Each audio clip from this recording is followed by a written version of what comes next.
Hi again. This is Rabbit Culture at Narcissist Ninjas. Come see us on Facebook over there. That's where we hang out mostly. I am just going to spend a few minutes talking about this character, Jeremy Dewitte. He's living down here about 2 hours from me, which is kind of spooky. And I just learned about him a few days ago. And I've had quite the entertainment. As most people find him very entertaining. But actually, when I'm looking at him, I find him entertaining to some degree. But then I also look at the danger he poses to society. And quickly kind of sober up with that feeling of being entertained by him, you know. He's a menace, really.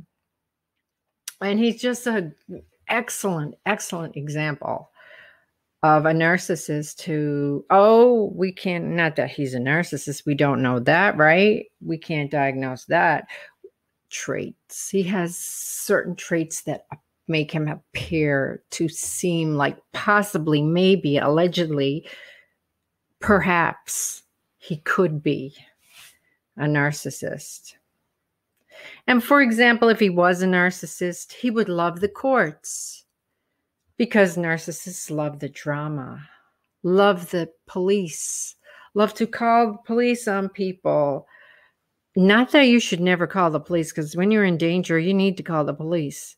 But narcissists use calling the police as a method of control.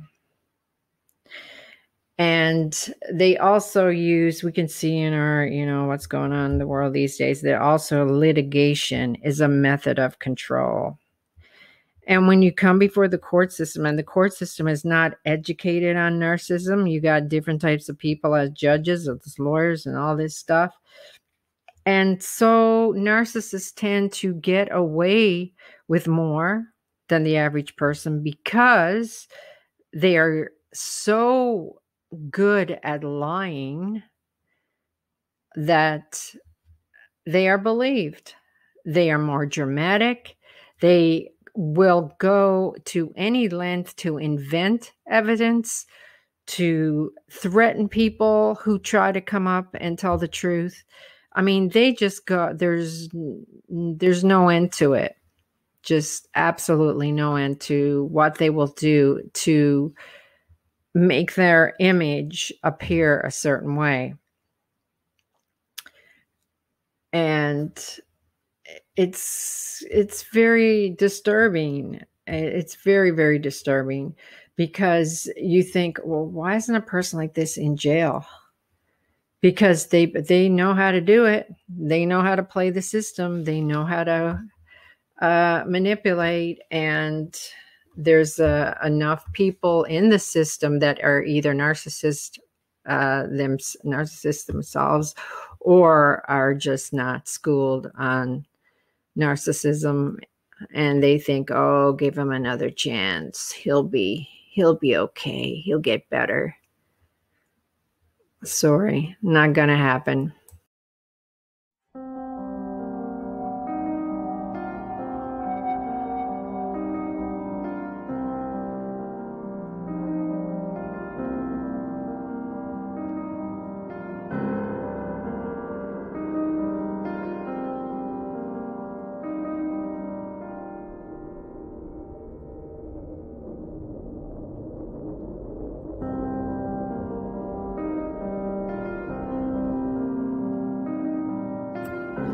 So Mr. Dewitte, did it again. Mr. Dewitte has an extensive background dating back years and years, right from his early days, when he was growing up. First thing he wanted to do when he was 18 was to become a policeman. That was admirable. It's a good goal. It's good to have goals when you're young like that. That's great. Problem was, very close into his training, everyone noticed that he was a pathological liar. So, boom, that kind of made that situation go south. So he couldn't end up doing that. A few years later, he was well into his adulthood when he was caught as a sex offender. And of course, he says, she didn't tell him her right age. She's at fault. Of course. I always, when I think of guys like this, right? Okay, he thought she was 18, 17, or whatever the legal age is, right? I'm thinking, why is a grown man skirting so close to the edge like that? Okay, she's 18. That should be all right. Why can't you find someone your own age to date or to screw? That's what it's about for them. I guess, I'm not going to get into it, but my own upbringing as kind of warped me in that way. I don't like it. It just makes me kind of vomit when I see older men wanting to date really, really on the cusp of childhood young women. What is that? What kind of sickness is that? And then when you get into a situation, okay, the kids will be kids. They'll lie, especially their hormones are raging and they don't, think of the long-term consequences. When we're 15, we do crazy things, right? And we don't think of things like that. So why are you in a position where you're with someone that could pass for 15, even though, okay, they might be 18. They told you they were 18. Like, what is wrong with you as a man? And I know it happens in the other way as well. I'm not just saying that it's just men that do this, but the majority of situations you will find like this are definitely men. And I always wonder what the heck is wrong with someone who wants to date on the cusp of childhood. There's nothing that turns me off more in a person, in a male specifically, is when I see that,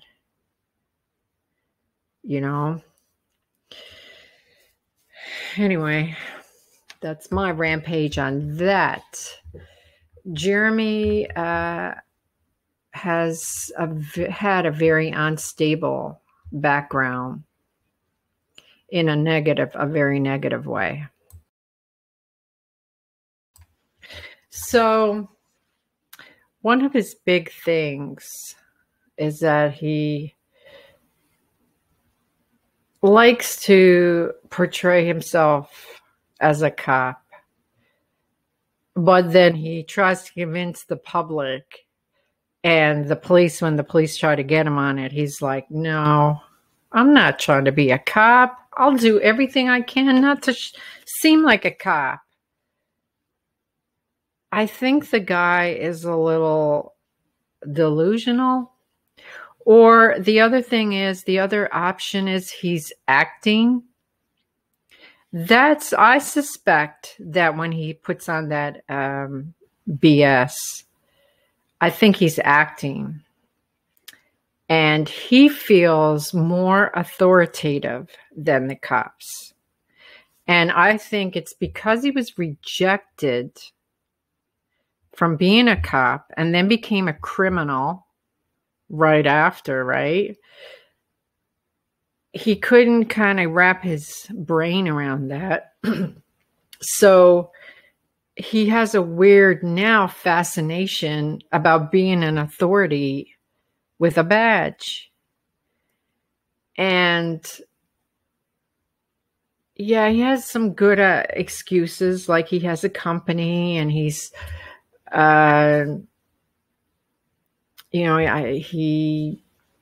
can't even do security work, right?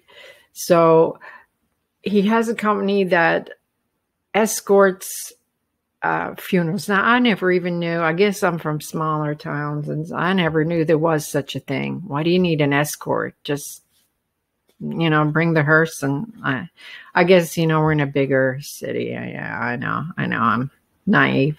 Anyway, so what's interesting is that when you look at his videos, and he records himself, he has his own camera on, just like the police, right? But he does it so in case anything happens, he's, taken care of or whatever.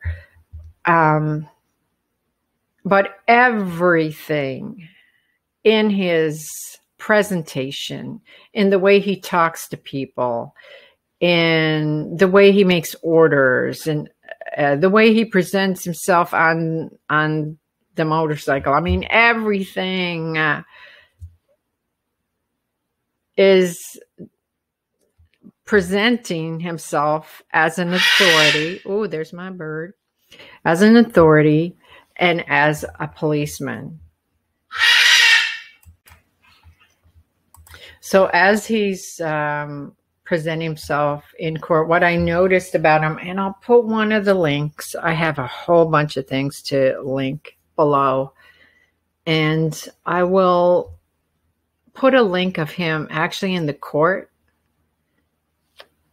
with his lawyer, and he can barely stop himself from yelling out.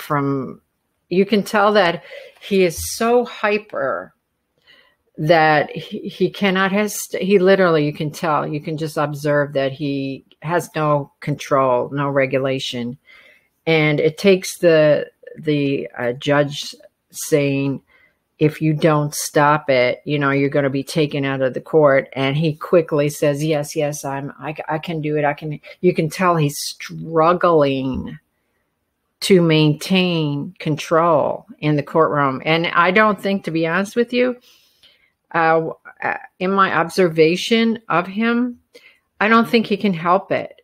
He seems to have something in his brain that's wired, which I believe is a severe case of ADHD. I've seen it in kids that I work with and everything, but this is one of the most severe cases I've seen. Like, he has zero impulse control, even in a court setting. And I think too, like I tell you, I'm also going to link Dr. Grande's report on him, because he did a great analysis. And this is what I do, right? I try to pretend I'm on Dr. Grande's level. So when I hear about a case, I try to do the diagnosis before listening to Dr. Grande. And then I compare my diagnosis with Dr. Grande so I can feel all special and smart and all that. Guess what? I got it 100%. Yep, 100%. Yeah, thank you, Dr. Grande. Oh, wouldn't it be wonderful if you listened? But anyway, I heard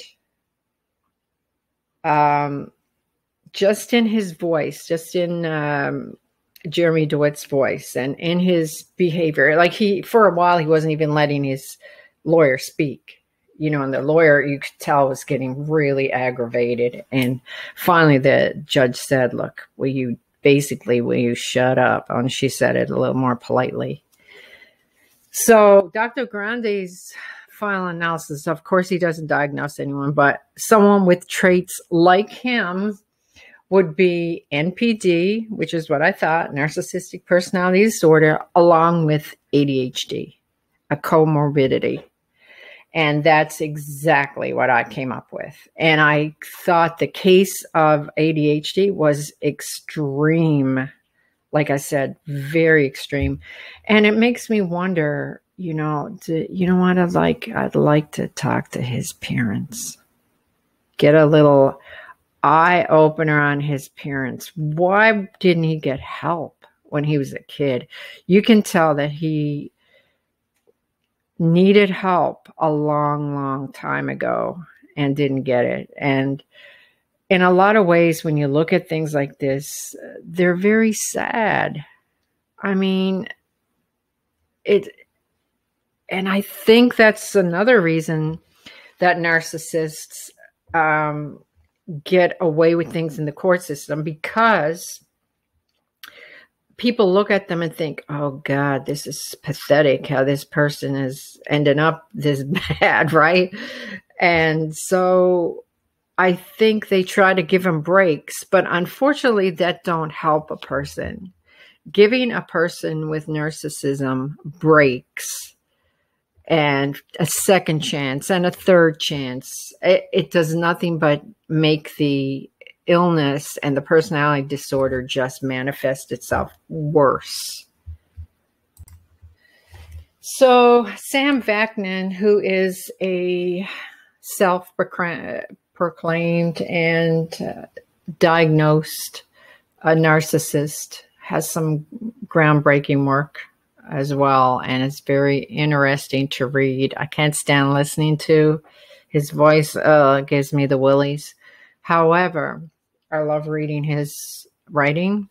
It's very easy to understand, and he breaks this book that I have read, Malignant Self-Love, is so detailed. I mean, every facet of narcissism that you can want to know is in that book. I would suggest, if you're interested in the topic of narcissism, that's the one to get. You don't have to listen to his damn cringy voice. You don't have to look at his face. You can listen to his words through reading it. It's much better digested that way, because I don't like the energy of narcissists coming at me anyway, that if I hear them in the media, like this, when I'm studying these cases, I have to do it in small doses, and I have to cringe sometimes. It's kind of hard. So I don't, willingly want to listen to a whole lot of, especially help or direction from a narcissist. I want, but I'll read it. Because that's me doing it for myself, and not relying on that person, but I can get that information. I feel like I'm getting it for myself, even though he did it. I don't know if that makes any sense. But anyway, what I'm trying to say, they are just users and abusers.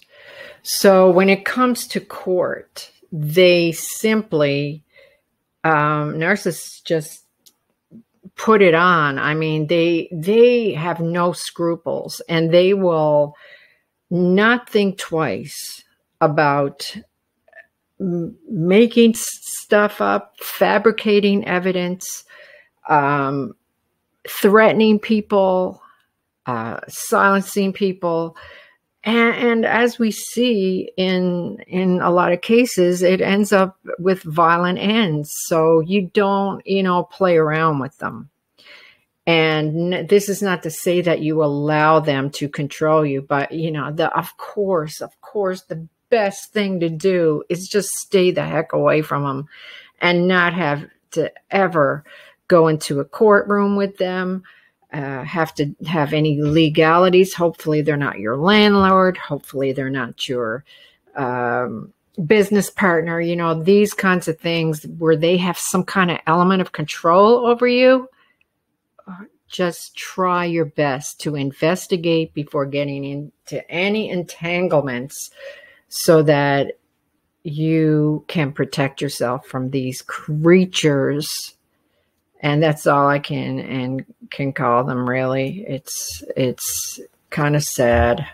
It's sad, but it's also very it's maddening to see them. And this person in particular, and I think what's happening is that he's manipulating the courts over and over again. And he's running into some judges and some lawyers that don't know what he is and can't handle him and are being a little too nice.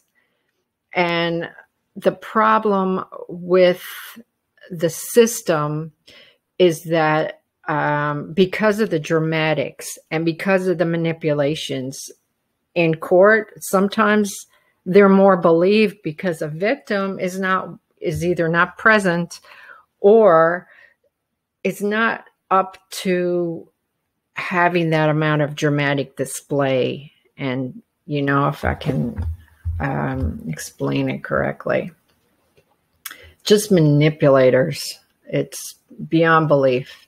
And like, if you want to ever look at any of this guy's, background and look at some of the cases, it's very easy to see the manipulation. But some people are just not either willing, they think the best of people. They don't want to look at the truth. But let me tell you, if you get to recognize certain signs and certain behaviors, it's really good. So you can keep people like this away from you. So good old Dr. Phil got involved. That was sweet of him. Well, I'm not a big fan of Dr. Phil. To be honest with you, I think if Dr. Phil had have stayed in the legal field, he would have been a great asset. I think I heard someone else say this the other day too. I really think he has done a lot of damage. And at the same time, though, he has done some good because he's brought so many things out to the public eye, which is good. Because it's getting all this crazy. I was really good, but it would be best to have it in less sensational ways, right? And I'm not sure, especially some things I've heard lately that have really disturbed me about things that went on behind the scenes. Like, it's kind of disgusting. But one thing he said to this guy, to Jeremy, said, if you don't get a grip, you're about to lose everything. And he put it right out there. And he offered help. Now, do I think this Jeremy guy is going to take help? Hell no. Because narcissists think that they are smarter, they are wiser, they are more manly, they don't have any mental health issues. And he's not going to admit that he's got a problem at this stage of his life. And if he does try to get some help, it's going to be very superficial, and it's just not going to happen. So that leads me to think, if anything goes wrong in that business, and it's already, from what I hear, it's already getting kind of tense, and he's losing workers and he's losing a lot of money, and it's getting harder and harder with all the publicity. I mean, things are coming down on him. And he appears to me, and I hope the heck I'm wrong, but he appears to be someone who would blow. And he doesn't live far from me, so I hope he doesn't blow like when I'm driving by that car, by his car. And it's like, because then it'll be a big blow because I'll blow back, like it'll be a mess. I just hope that's not the case. But, that's just my feeling about it, is that he's escalating in his behavior and he won't listen to anyone. And he gives the appearance of listening, but he doesn't listen to anyone. He thinks he's got this, he's got it together. And to me, he looks like someone who's not developed past the age of possibly 14, and that's stretching it. And he does have some ability to read because his vocabulary is fairly good. He does have a fairly good vocabulary, but his comprehension is limited.